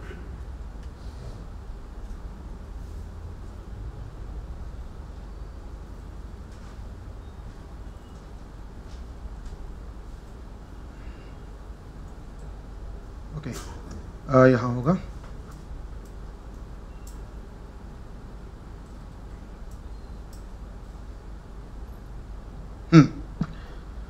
तो ये मार्क किया गया था इस लाइन को, मैं पढ़ के सुनाता हूँ आपको यहाँ पर। जो long term capital gain tax लगाया गया है भारत में, जो फाइनेंस मिनिस्टर ने कहा, तब भी जब लगाया गया तब भी मैंने कहा था कि बहुत ज़्यादा आजकल ऐड आते हैं म्यूचुअल फंड के, हमारे हर कोई आजकल म्यूचुअल फंड में निवेश कर रहा है देश में, इसलिए सरकार ने इसको देखते हुए म्यूचुअल फंड पर टैक्स लगा दिया है। सवाल पूछा गया है कि जो बदलाव हुए, पहले तो बदलाव क्या है, क्वेश्चन देखिएगा फिर से एक बार मेरे साथ आप लोग, तो क्वेश्चन समझ में आएगा। ये क्वेश्चन पूछा गया है कि केंद्रीय बजट की बात हो रही है, long term capital gain tax लगाया गया है और डिविडेंड टैक्स लगाया गया है, मैं प्रारंभ किए गए परिवर्तन पर कमेंट करना है। कमेंट करना है आपको यहाँ पर। अब सुनिए, कमेंट का मतलब क्या है, जो हुआ है बताना है। कमेंट्री या कमेंट या डिस्कस, यहाँ पर क्या वर्ड यूज किया इन्होंने, कमेंट। हिंदी में इंग्लिश जरूर देख लिया कीजिए, इंग्लिश में क्या लिखा है, क्योंकि इंग्लिश का बहुत कई बार डर रहता है मुझे। इस बार आपने पेपर देखा ही होगा, क्या खतरनाक काम करते हैं ये लोग। तो ध्यान रखिए, एक बार इंग्लिश जरूर देख लिया कीजिए इंग्लिश में क्या लिखा है, क्योंकि इस बार आपने अगर ऐसे एक बार देखा हो, चर्चा भी कर रहा था कल आपसे, ये जो ऐसे है, दो समाज, और यहाँ लिखा है, ठीक है। तो ऐसी घटनाएं हो जाती हैं कई बार, कुछ का कुछ बन जाता है, लेकिन ठीक है, मतलब नहीं बदला, फिर भी ऐसा ट्रांसलेशन यूपीएससी करता है। समाज का मतलब पीपल, ऑफ डिक्शनरी में आप लिख देंगे तो काट देगा नंबर, वो उसका मतलब कुछ और हो जाता है, यहाँ मतलब कुछ और हो जाता है। तो प्लीज इंग्लिश जरूर देख लीजिए इंग्लिश में क्या लिखा है। तो कमेंट लिखा है, यानी टिप्पणी करा है, तो अच्छी बात है। कमेंट, अगर कमेंट की बात में करूँ तो क्या पूछा है यूपीएससी ने आपसे, चलिए फटाफट देखते हैं इस क्वेश्चन में कमेंट की मांग की गई है। जो टैक्स लगाए गए हैं, क्या हुआ है, कमेंट पूछा है। कमेंट मतलब होता है घटना बताइए क्या हुई है, और उस पर आपका व्यू या आपका मानना क्या, एनालिसिस जो अपना, नॉट योर व्यू। सिंपल सी बात, दो एक्स्ट्रा लाइन जो छुपी हुई है उसके अंदर दिख नहीं रही है। जो कमेंट्री होती है, जिस प्रकार कमेंट्री पढ़ी जाती है, कमेंट्री लिखी जाती है, आप अपनी बात को और जोड़ देते हैं उसमें। आपका व्यू पॉइंट है नहीं है, जो घटना हुई है उसमें दो लाइन और जोड़ दी। चलिए एक बार देखते हैं, उसमें और बेहतर आएगा इस क्वेश्चन को देखने के बाद। तो बताइए घटना क्या हुई है। जाइए बजट स्पीच पर। हाल ही में बजट में घोषणा की गई कि long term capital gain tax पे यदि आपको साल का 1 लाख से अधिक लाभ होता है तो आपको उस एक्स्ट्रा इनकम पर 10% का टैक्स देना होगा। क्या बात स्पष्ट है? ये 1 लाख से जो भी एक्स्ट्रा इनकम होती है आपको long term capital gain, mutual fund या इस प्रकार के निवेश पर 1 लाख से इनकम तो कोई टैक्स नहीं। 1 लाख से अधिक इनकम, एनुअल 1 लाख से अधिक इनकम होती है, मान ली 2 लाख होती है, तो बाकी 1 लाख पर आपको सरकार को 10% टैक्स देना होगा। यह कहना है सरकार का। पहली बार लगाया गया देश में capital gain, long term capital gain tax पर इस प्रकार का कर, इस पर प्राप्त आय पर कर। दूसरा यहां पर बात कर रही है यहां पर सरकार कि डिविडेंड टैक्स, शेयर खरीदारी बिक्री में आपको फायदा होता है तो आपको टैक्स पर देना होगा 10% या जो भी सरकार तय करेगी। अब चलते हैं बजट में क्या लिखा है इस बारे में देख लेते हैं, एक बार स्पीच पे देख लेते हैं। तो बजट स्पीच में कहा गया है कि यदि 1 लाख रुपए से अधिक की आय होती है आपको तो 10% टैक्स देना पड़ेगा, long term capital gain tax हो गया।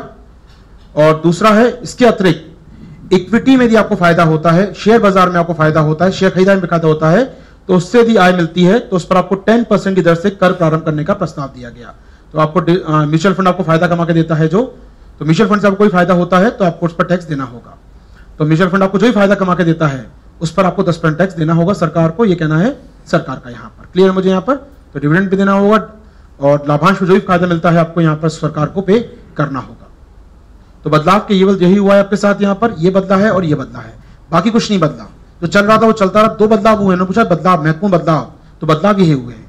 बता दिए पहले तो बदलाव क्या हुआ आपने, फैक्चुअल चीज है ये। अब यहाँ पर बताना पड़ेगा बदलाव क्यों हुए हैं। आपकी कमेंट्री यहाँ स्टार्ट होती है जनाब ये हुआ क्यों, तो यहाँ पर आप ब्रीफ करेंगे। तो मैं बताया कमेंट्री है तो क्या हुआ, क्यों हुआ, सेकंड एस्पेक्ट क्यों हुआ, ये आपको बताना पड़ेगा अपने तरफ से। यहां पर ये नहीं पूछ रहा कि सही हुआ या गलत हुआ, आपका ओपिनियन नहीं पूछा, क्या हुआ और क्यों हुआ, सही या गलत नहीं पूछा उसने आपसे, गलत सही या सही या गलत तर्क दीजिए, गलत हुआ या गलत नहीं पूछा। थर्ड एस्पेक्ट होता है इसका व्हाट योर ओपिनियन, आपका ओपिनियन क्या है इस पर, तो ये नहीं पूछा इस क्वेश्चन में क्या हुआ और क्यों हुआ, कमेंट्री है केवल। आपका तर्क कहता है, वो कहता है इस पर आप विवेचना कीजिए, मूल्यांकन कीजिए, क्रिटिकल कमेंट कीजिए। तो क्रिटिकल कमेंट होता फिर आपका व्यू लगता है यहाँ पर, केवल कमेंट कहा है इतने पर रुक जाइए। तो क्यों हुआ, अब बात करें क्यों हुआ ऐसा, तो क्यों हो रहा है ऐसा, तो 2-3 रीजन होने चाहिए आपके पास कम से कम। क्यों हुआ, क्यों लगता है आपको सरकार लगा रही है टैक्स इस पर। जनाब बहुत ज्यादा लोग अब बैंक की जगह निवेश कर रहे हैं शेयर मार्केट में, तो शेयर मार्केट फायदा कमा के दे रहा है उनको। म्यूचुअल फंड में एक आम निवेशक पैसा निवेश कर रहा है, और सरकार का ही आंकड़ा, शेयर बाजार का ही आंकड़ा जो मैं उसमें लिखवाया था, पिछले 1 साल में ये राशि लगभग पहुंच गई है कहां पर, 4 लाख करोड़ के भी ऊपर। जब इतना बड़ा अमाउंट जा रहा है शेयर बाजार में तो सरकार क्यों ना उस पर टैक्स लगाए। पहले म्यूचुअल फंड 60,000 करोड़ के बिकते थे, आज 4 लाख करोड़ के बिक रहे हैं, क्यों ना उस पर टैक्स लगाया जाए। जब इनकम का सोर्स बन गया है लोगों की तो क्यों ना उस पर टैक्स लगाया जाए। तो यदि कहीं ना कहीं पहली बात है छोटा अमाउंट से बढ़कर ये एक बड़ा अमाउंट हो गया है तो इस पर टैक्स लगाना लाजमी है। दूसरी बात, क्यों लगाया गया टैक्स, ये भी जरूरी है। टैक्स लगाने का बड़ा कारण ये भी है कि क्यों निवेश बढ़ा है वो जानना, इसको और आगे जाए हम लोग, क्यों बढ़ा ये अमाउंट। तो मैं तभी बताया था कि डीमोनेटाइजेशन के बाद लोगों ने बैंक में पैसा जमा कर दिया है, अब वो वाइट हो गया है। पहले वो निवेश करते थे, गोल्ड में निवेश करते थे, रियल एस्टेट में, वहां से ब्लैक मनी निकालना पड़ा उनको, डिफरेंट रूट के जरिए, अकाउंट के जरिए पहुंचा दिया बैंक में। अब वहां क्या करें, बैंक में तो इन्वेस्ट मिलने वाला नहीं है, ब्याज मिलने वाला नहीं है उनको ज्यादा, तो उनके पास ऑप्शन क्या है, निवेश करें शेयर मार्केट में, निवेश करें म्यूचुअल फंड्स में, और वो सेफ है म्यूचुअल फंड। जैसे गोल्ड या रियल एस्टेट सेफ होता था, म्यूचुअल फंड सेफ है। शेयर मार्केट तो ऊपर नीचे हो सकता है, डेली रिस्क रहता है, देखिए कौन, म्यूचुअल फंड ज्यादा सेफ है। तो रातों रात 60,000 से बढ़ के हो गया वो 4 लाख करोड़। ये 3 लाख करोड़ कहां से आया होगा यार, कोई एफआईआई तो पैसा लेके आया नहीं इंडिया में। ये पैसा वही है जो ब्लैक मनी के रूप में पड़ा हुआ था, कहीं रियल एस्टेट में पड़ा हुआ था, कहीं वो गोल्ड के रूप में या कैश के रूप में रखा हुआ था 1500 के रूप के, अब वो आ गया है इसमें अंदर। और ये रातों रात बढ़ गया जब ब्लैक मनी यहां पर आ गया, सरकार क्यों टैक्स ले आपसे। तो कहीं ना कहीं ये बढ़ने का बड़ा कारण है डीमोनेटाइजेशन। समझ आई बात मुझे यहां पर। तो ये होता है कमेंट्री बता दिया आपने क्यों हुआ, यहां ओपिनियन नहीं पूछा सही या गलत, ये सही हो रहा है गलत हो रहा है नहीं, क्यों हुआ बता दिया मैंने यहां पर। और क्यों हुआ है, सेकंड रीजन है लोगों का बैंक पर से विश्वास कम हुआ है, ड्यू टू एनपीए क्राइसिस बोल सकते हैं इसको आप। तो कहीं ना कहीं बैंक में लोग जमा करने से बचते हैं अमाउंट को अब, ड्यू टू एनपीए क्राइसिस, जिस कारण ये निवेश बढ़ गया है शेयर बाजार। ये बैंक के ऑल्टरनेट ढूंढ रहे हैं आजकल लोग, और वो चाह रहे हैं शेयर बाजार में, जा रहे हैं म्यूचुअल फंड में, वो जा रहे हैं लॉन्ग टर्म निवेश में। लॉन्ग टर्म प्रॉपर्टी बेचेंगे तो आपको टैक्स देना पड़ेगा। तो कहीं ना कहीं ये एक बड़ा रीजन हो गया इसकी जाने का। एक आध रीजन और ढूंढ लीजिए, 150 वर्ड ही है, स्कोप नहीं होता ज्यादा आपके पास। और क्यों बढ़ा है पैसा यहाँ पर म्यूचुअल फंड में, क्यों लगा रही है सरकार टैक्स, क्योंकि पिछले कुछ समय से म्यूचुअल फंड में हैवी एफपीआई एफआईआई भी आ रहा है। विदेशी निवेशक बड़े स्तर पैसा लगा रहे हैं म्यूचुअल फंड्स के अंदर। म्यूचुअल फंड में बहुत सारे नए प्लेयर आ गए हैं मार्केट में, तो एफआईआई पैसा लगा रहे हैं म्यूचुअल फंड्स में, विदेशी निवेशक पैसा लगा रहे हैं। ऐसे में सरकार चाहती है कि इन पर लगाया जाए टैक्स और सरकार की इनकम को बढ़ाया जाए। कोई दो राय नहीं है इसमें, हम लोग बोल सकते हैं सारी बातों को। तो ये है कारण लगाने का कारण, और क्या हुआ घटना बता चुके हैं। समझा फॉर्मेटिंग मुझे यहाँ पर। तो ऐसे फॉर्मेट करेंगे तो अच्छा रहेगा, आसान रहेगा, तोड़ के करेंगे तो, वरना आंसर लिखना बहुत मुश्किल हो सकता है अपने आप में। तो हमारा अल्टीमेट गोल है कि कंटेंट तो मिले आपको, लेकिन साथ ही साथ फॉर्मेटिंग भी हम लोग क्लास के अंदर ही कर पाए। वो भाई बात हमारी दोस्त यहाँ पर ये कर पाएंगे, इस बात को हम लोग समझ पा रहे हैं। मैं क्वेश्चन लिखने को चिंता ना करें, लिखने को दूंगा ये। आप समझ चुके 150 वर्ड क्या है, तो मेरा काम आसान हो गया। तो इसकी मैं क्वेश्चन बात कर रहा था, क्वेश्चन की मुझे याद है बजट जब आया था मैंने कहा था कि आजकल तो म्यूचुअल फंड में लोग इतना निवेश कर रहे हैं कि हमारी टीम भी विज्ञापन करती है म्यूचुअल फंड का। मतलब म्यूचुअल फंड में इन्वेस्टमेंट इतना बढ़ गया है कि एक विज्ञापन आता है, मुझे याद है, हमारा कबड्डी टीम के खिलाड़ी दिखाए जाते हैं, उसमें एक पूछता है दूसरे से क्या कर रहे हो, म्यूचुअल फंड निवेश कर रहा हूँ। कह रहे तू पहलवान बुद्धि, तू क्या निवेश करेगा? कहता है इतना सेफ है, कोई भी निवेश कर सकता है। मतलब आप क्या मैसेज देना चाह रहे हैं कि कोई ना जानकार नहीं है मार्केट को भी निवेश कर सकता है, शेयर मार्केट के अंदर, म्यूचुअल फंड के अंदर। ये दिखाता है कि लोग म्यूचुअल फंड निवेश कर रहे हैं, म्यूचुअल फंड तेजी से बढ़ रहा है। आम लोग, मतलब एक दोस्त दूसरे से पूछता है यार कहाँ पैसा लगाऊं, तो कहता है म्यूचुअल फंड लगा दे। इतना विज्ञापन आप पहले नहीं आते देते, विज्ञापन क्यों आ रहे हैं? क्योंकि लोग पैसा लगा रहे हैं। आम भारतीय, आम व्यक्ति पैसा लगा रहे हैं म्यूचुअल फंड में आज। अब डूब गया अलग बात है सारा IL स्कैम के बाद, कोई बात नहीं, लेकिन पैसा आ रहा है बहुत तेजी से, और इसलिए स्कैम भी बड़े होंगे। अब स्कैम भी 2 लाख करोड़ का हो गया, इसलिए ये चलिए अलग बात है, बात करेंगे अभी और इस मुद्दे पर। समझाइए बताइए बातें यहाँ पर, फॉर्मेटिंग क्या और आवश्यकता क्या है क्वेश्चन की। मैं चर्चा जब कर रहा था, मुझे फरवरी में याद है, तो मैं कहा था क्वेश्चन कभी भी आपके लिए टकरा सकता है इस प्रकार का कि बहुत सरकार का ध्यान है, यूपीएससी ध्यान जरूर जाएगा। वही हुआ एग्जैक्टली, पूछ लिया यूपीएससी दूसरा क्वेश्चन आपके साथ। ये बात तीसरा क्वेश्चन में देखते हैं स्पीड में आपके साथ। MSP से आप क्या समझते हैं? न्यूनतम समर्थन मूल्यों का निम्न आय फंदे से किस प्रकार बचाव करें? What do you mean by MSP? How will MSP rescue the farmers from the low income trap? Easy question है, खुद बात दी है यूपीएससी ने इसको तो आसान भाषा में कि क्या है MSP, बताइए आराम से, जो भी आप समझते हैं परिभाषा MSP क्या होती है, और ये कैसे बचाएगा आपको लो इनकम ट्रैप से, निम्न आय के फंदे से। बता सकते हैं इसको आराम से हम लोग कि MSP अगर मिलता है किसान को तो कैसे किसान की लो इनकम या निम्न आय बढ़ जाएगी, उच्च आय में, या उसको इनकम डबल हो जाएगी कुछ सालों में, जैसा सरकार का दावा है। बना पाएंगे इसका आंसर हम लोग आराम से? तो फॉर्मेटिंग क्या हो सकती है इस क्वेश्चन की, सोचें आपके साथ, कुछ फॉर्मेटिंग डिमांड क्या है इस क्वेश्चन की। तो फर्स्ट एस्पेक्ट, MSP से क्या समझते हैं? सीधा सीधा है, तो ये तो पूछ ही लिया उसने।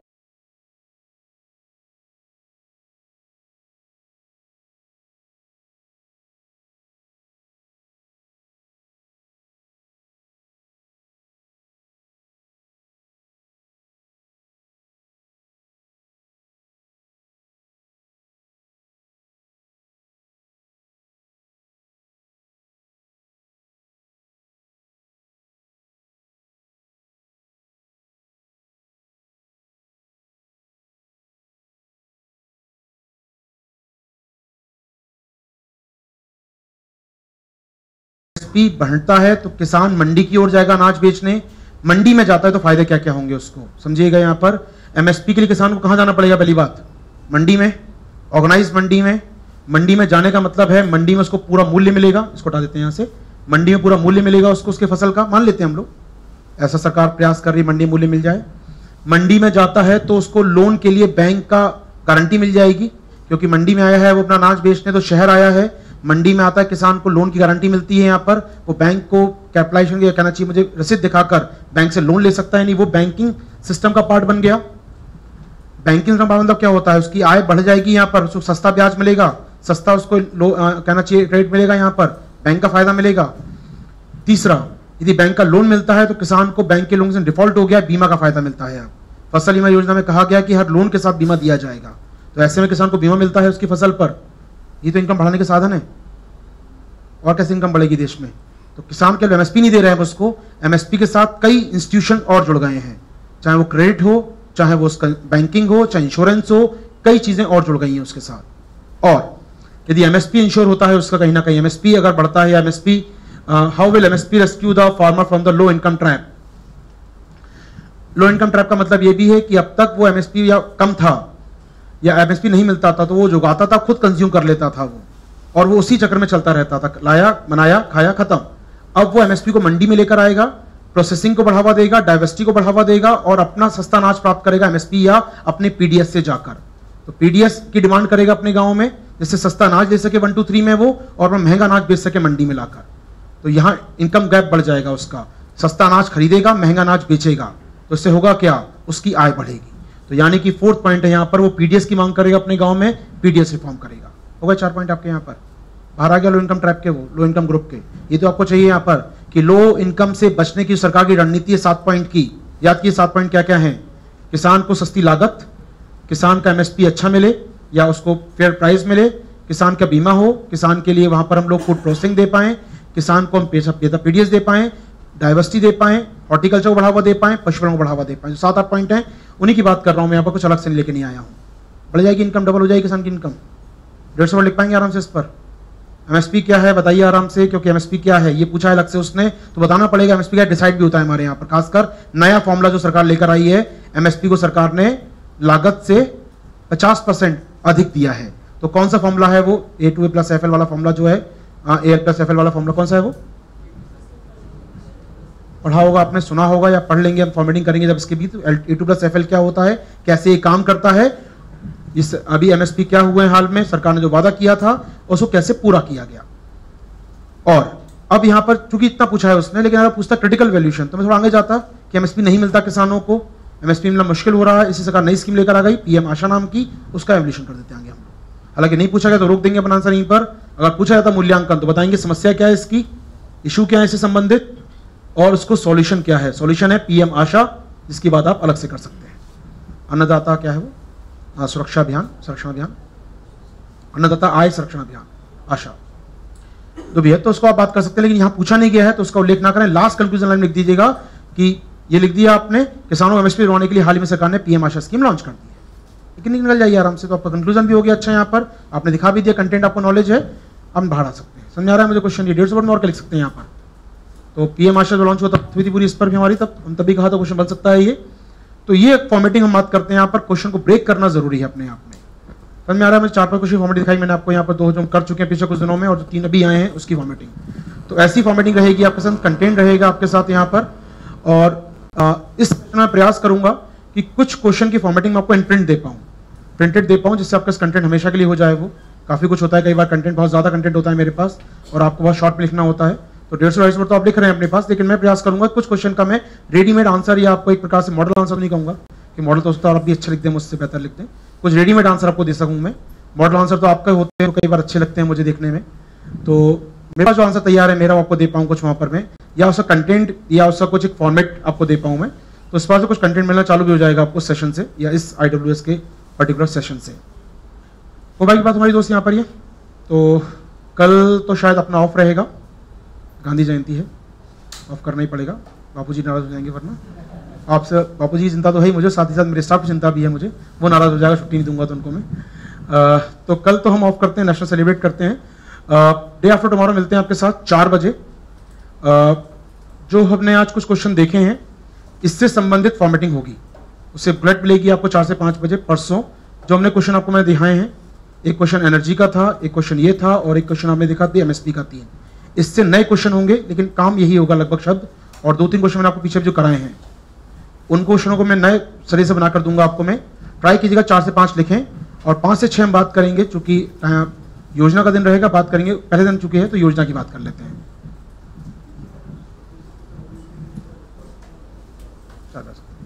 ठीक है, तो योजना क्वेश्चन रहेंगे, हम लोग परसों बात करेंगे। जनवरी योजना देख लीजिए फॉर्मेटिंग कैसे करते हैं हम लोग, जैसे आप एक बार ट्राई को ले सकते हैं यहाँ पर। तो परसों बात करेंगे योजना कुरुक्षेत्र, जनवरी 17 की योजना कुरुक्षेत्र पर आपके साथ। क्लियर है मुझे यहाँ पर? परसों बात करेंगे जनवरी 2017 की योजना और कुरुक्षेत्र पर। Thank you.